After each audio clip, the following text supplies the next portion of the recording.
Australia is paying $368 billion for nuclear-powered submarines. It's the biggest single investment in Australia's defence capability in our history. The new submarines will be known as SSN-AUKUS, and the first Australian sub is scheduled to be built by the 2040s. With the French submarine deal being cancelled, this means Australia will have a gap in our submarine forces, and in order to fill that gap, we will be purchasing at least 3 and up to 5 Virginia-class nuclear-powered submarines from the USA. There's plenty of controversy around the AUKUS partnership and the details of the submarine deal, and I'll touch on those very briefly in this video, but I want to focus on what these submarines are, their specs and weapons, the benefits compared to traditional diesel-powered subs, and what Australia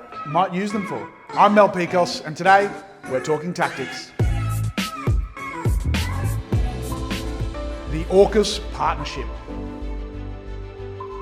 Australia has long faced unique defence challenges stemming from its geographical location in the Indo-Pacific. Historically, we have relied on strong alliances, most notably with the United States, to ensure our national security. The rise of China as a global power has significantly altered the strategic landscape, with increasing tensions over territorial disputes, military expansion, and the broader geopolitical contest between China and the West. As a result, Australia has found itself at the crossroads of maintaining regional stability while protecting our own sovereignty. Against this backdrop, the AUKUS Partnership was born. Announced in September 2021, it is a trilateral security pact between Australia, the United Kingdom, and the United States, and aims to bolster defence capabilities and cooperation. A key part of the agreement is that Australia is buying nuclear-powered submarine technology and submarines themselves from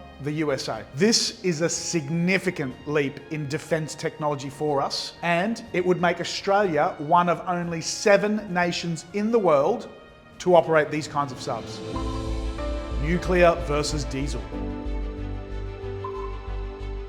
The key difference between traditional powered subs and nuclear ones is the engine used to propel the vessel and run their equipment on board. A traditional diesel-powered submarine requires oxygen in order to run their engines, and so must surface regularly. With the engine running, it can be propelled directly or recharge large batteries so that it can be propelled while submerged. A nuclear-powered submarine does not require oxygen and therefore does not need to surface to propel itself. Very simply, the nuclear reactor inside the submarine creates heat generated from nuclear fission that heats up water, which gets converted to steam, which then passes through the turbines, spinning them, which generates electricity. Nuclear submarines are therefore far more stealthy than their diesel counterparts. Really, the only limiting factor for a nuclear sub is the requirement to resupply food and equipment to support the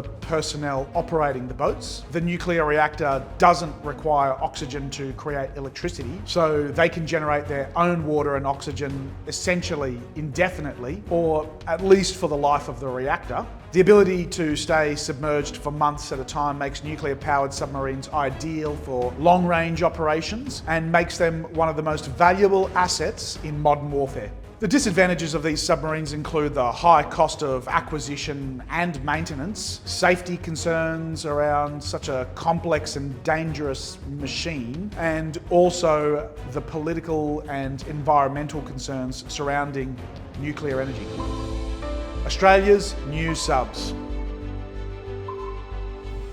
Australia won't get the first SSN-AUKUS submarines until the late 2030s, and even the Virginia-class subs won't be ours until the early 2030s. For now, Australia still operates a fleet of 6 Collins-class submarines, diesel-powered subs built in the 1990s. These are expected to undergo a life of type extension works which will start in 2026, seeing them upgraded to keep them operationally capable and available into the 2040s, supporting the transition to Australia's nuclear-powered submarines. The LOTE works are budgeted to cost between $4.3 billion and $6.4 billion, but with the AUKUS plans, not all of these subs may need to be upgraded, so some of these funds may be reallocated to help pay for the nuclear subs. The SSN-AUKUS will be a nuclear attack submarine, displacing over 10,000 tonnes, and will be powered by a Rolls-Royce pressurised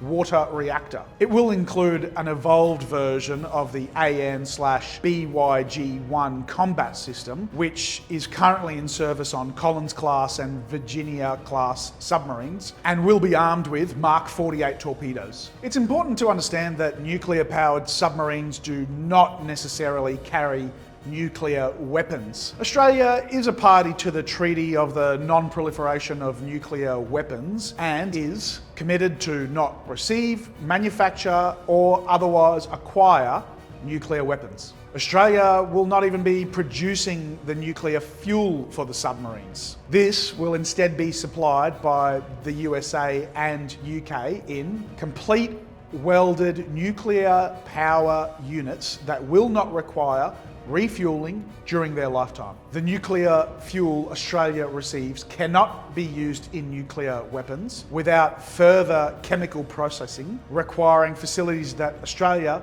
does not have and will not seek. Because the SSN AUKUS are so far away, it's difficult to know exactly what these subs will look like, but we do know that they will be similar to the USA's Virginia-class subs, sharing elements of the propulsion plant, combat system, and weapons. And given that we are actually purchasing 3 of those subs, let's take a look at these models to see what we're likely going to get. The Virginia-class nuclear attack submarines.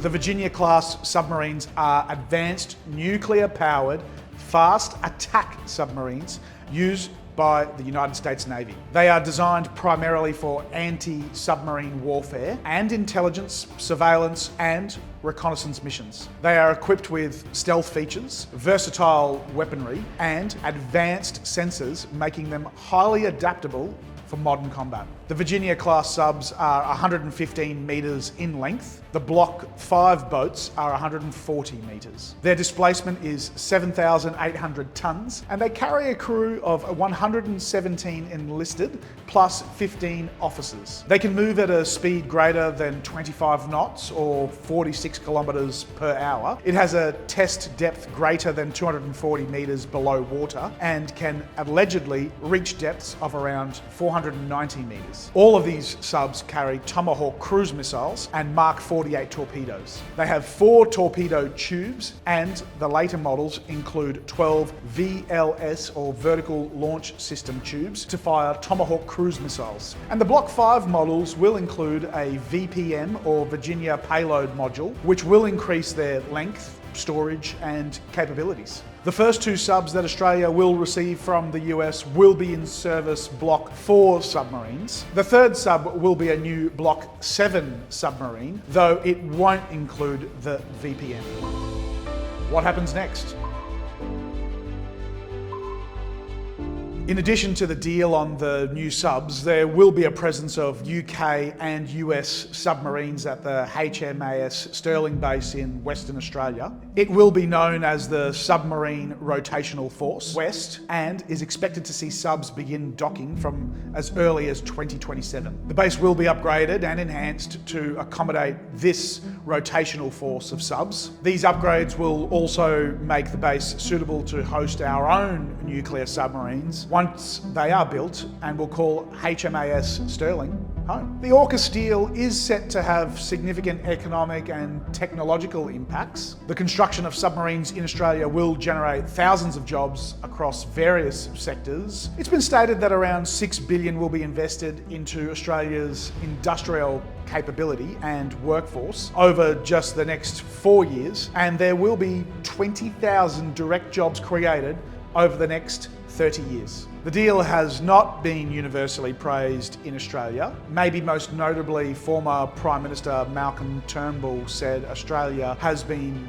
mugged by reality over the AUKUS submarine deal, pointing out that the submarines will only be transferred to Australia if it does not degrade the US undersea capabilities. The USA is already behind in its timetable for construction of new submarines and has only committed to producing one sub per year, which puts the Australian sub deal on a little bit of a shaky ground. The American government, when it comes to a choice between the needs of the US Navy and the Australian Navy, are always going to back their own. Defence Minister Richard Marles has denied that AUKUS will erode Australia's sovereignty and has said that the US remains committed to the deal. It will be interesting to see if President-elect Donald Trump will continue with the deal or will he quash it? But what do you think?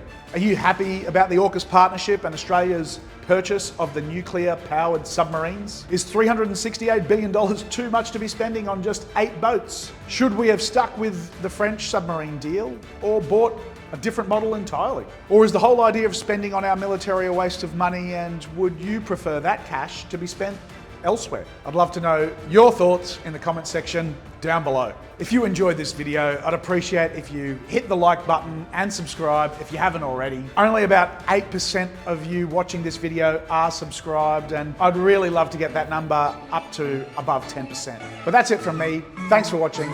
I'm Pikos, and we've been talking tactics.